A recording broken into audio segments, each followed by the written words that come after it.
अतीक अहमद की अनसुनी कहानी। 80 का दशक, संगम नगरी प्रयागराज यानी उस वक्त का इलाहाबाद, जो अपनी पवित्रता और धर्म कर्म के लिए मशहूर था। लेकिन धर्म कर्म से अलग भी इलाहाबाद में एक अलग दुनिया बसती थी, और ये दुनिया थी अपराध की। इस पवित्र नगरी में चांद बाबा नाम के कुख्यात बदमाश का खौफ इस कदर फैला हुआ था कि लोग रात में बाहर निकलने से भी डरते थे। पुलिस के लिए चांद बाबा डर का दूसरा नाम था, और इसलिए उसके गिरेबान पर हाथ डालने से पुलिस वाले हमेशा परहेज करते थे। पूरे इलाहाबाद में चांद बाबा का डर फैला हुआ था, लेकिन कोई ऐसा भी था जो देख रहा था चांद बाबा को हराने के सपने। तांगे पर बैठकर इलाहाबाद की सड़कों पर निकलता छोटी सी उम्र का एक लड़का मन ही में ये ठान चुका था कि चांद बाबा को हराकर इलाहाबाद का डॉन बनना है। ये लड़का कोई और नहीं, बाहुबली विधायक अतीक अहमद थे, जिनसे एक वक्त में पूरे राज्य की पुलिस भी घबराती थी। अतीक अहमद की कहानी शुरू होती है इलाहाबाद की इन्हीं गलियों से। इलाहाबाद का चकिया इलाका साल 1962 में एक तांगे वाले के परिवार में सबसे बड़े बेटे के रूप में जन्म हुआ। एक लड़के का नाम रखा गया अतीक अहमद। पिता इलाहाबाद की सड़कों पर तांगा चलाते थे और परिवार का पेट भरते थे। अतीक के बाद उसके और भाई बहन भी हुए। परिवार बढ़ने लगा और साथ ही बढ़ने लगी गरीबी। जैसे जैसे अतीक बड़ा होने लगा, घर की गरीबी उसके दिमाग पर असर डालने लगी। वो सपने देखने लगा अमीर बनने के। पिता ने बच्चों को जैसे तैसे पढ़ाई के लिए स्कूल भेजा, लेकिन अतीक का मन तो कहीं और था। वो पढ़ाई से जी चुराने लगा। वो सपने देखने लगा पैसे कमाने के। अतीक को जल्द से जल्द अमीर बनना था। 10वीं क्लास में फेल होने के बाद उसने पढ़ाई छोड़ दी और गुंडागर्दी में लग गया। उसका मकसद था इलाके के सबसे बड़े माफिया चांद बाबा को हराना। वो चांद बाबा जिसका उस समय तक इलाहाबाद में एक छत्र राज हुआ करता था। चांद बाबा के आतंक से कई छोटे गुंडे मवाली परेशान थे, और जैसे ही अतीक अहमद सामने आया, उन सबने ने चांद बाबा के खिलाफ अतीक का साथ देना शुरू कर दिया। और बड़ी ही तेजी से प्रयागराज में चांद बाबा के अलावा भी एक नाम की गूंज सुनाई देने लगी। वो नाम था चकिया के तांगे वाले का बेटा अतीक अहमद का। अतीक अहमद पैसे कमाने के लिए पूरे शहर भर से रंगदारी वसूलने लगा। महज 17 साल की उम्र में अतीक अहमद पर हत्या का आरोप भी लगा, लेकिन ये सब उसके हौसले पस्त नहीं कर रहे थे, बल्कि और बढ़ा रहे थे। चांद बाबा गैंग से अक्सर अतीक अहमद गैंग के झगड़े की खबरें आने लगी। धीरे धीरे चांद बाबा का रुतबा कम हो रहा था और अतीक अहमद का बढ़ रहा था। इलाहाबाद के इस नए गैंगस्टर का नज़र सिर्फ इलाहाबाद तक ही सीमित नहीं थी, बल्कि ये तो पूरे राज्य में अपने आतंक का राज कायम करना चाहता था। करीब 10 सालों में ही अपराध की दुनिया में अतीक ने बड़ा नाम कमा लिया। गरीब तांगे वाले के बेटे के पास अब पैसे की कोई कमी नहीं थी। छोटी सी उम्र में ही अतीक पर 80 से ज़्यादा हत्या की साजिश, रंगदारी, धोखाधड़ी, आर्म्स एक्ट जैसे कई मामले दर्ज हो चुके थे। उस समय के सभी गैंगस्टर्स के बीच अतीक की तूती बोलती थी, लेकिन एक चीज़ तो अभी भी अतीक की पहुंच से दूर थी, और वो थी सत्ता की पावर।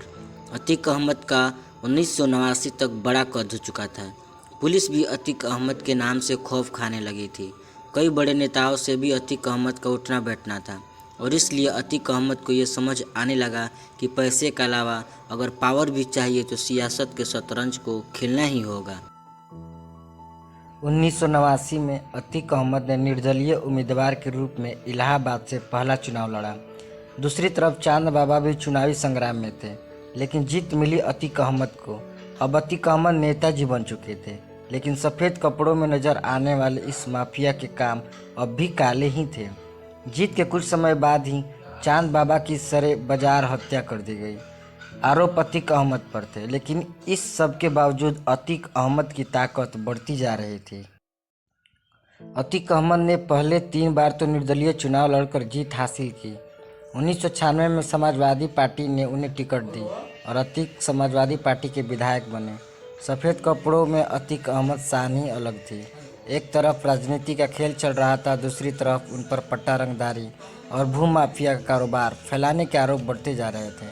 करोड़ों रुपए की संपत्ति का मालिक बन चुके चकिया का इस लड़के को महंगी विदेशी गाड़ियां खूब लुभाती थी। अतीक अहमद को हथियार रखने का भी शौक था और वो वक्त आ चुका था जब अतीक को अपने सारे शौक पूरे करने थे।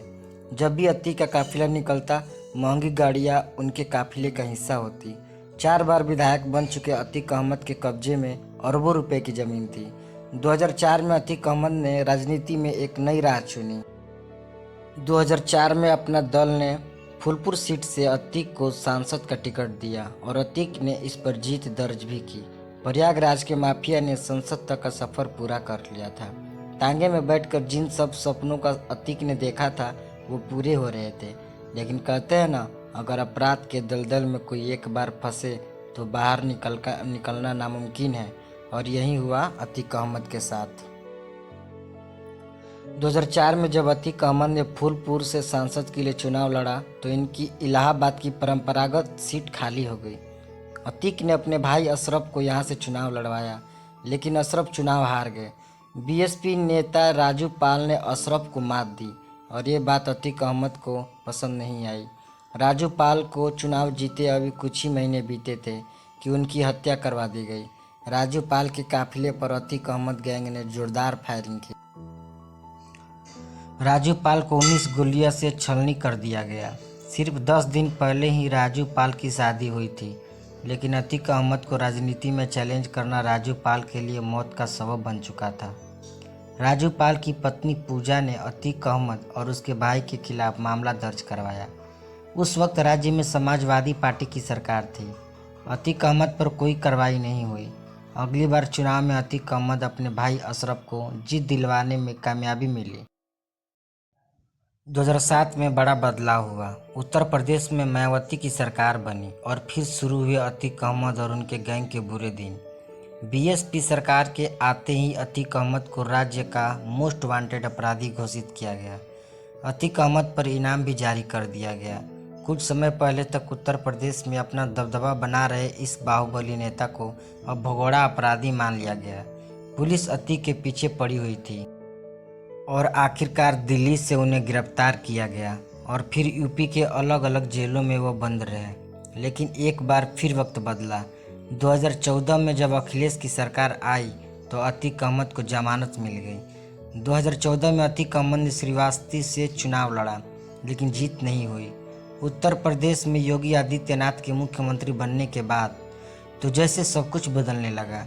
इसी दौरान एक व्यापारी की किडनैपिंग और जेल में उसकी पिटाई का वीडियो वायरल हुआ और इस मामले में अतीक अहमद का नाम सामने आया और फिर गिरफ्तारी हुई।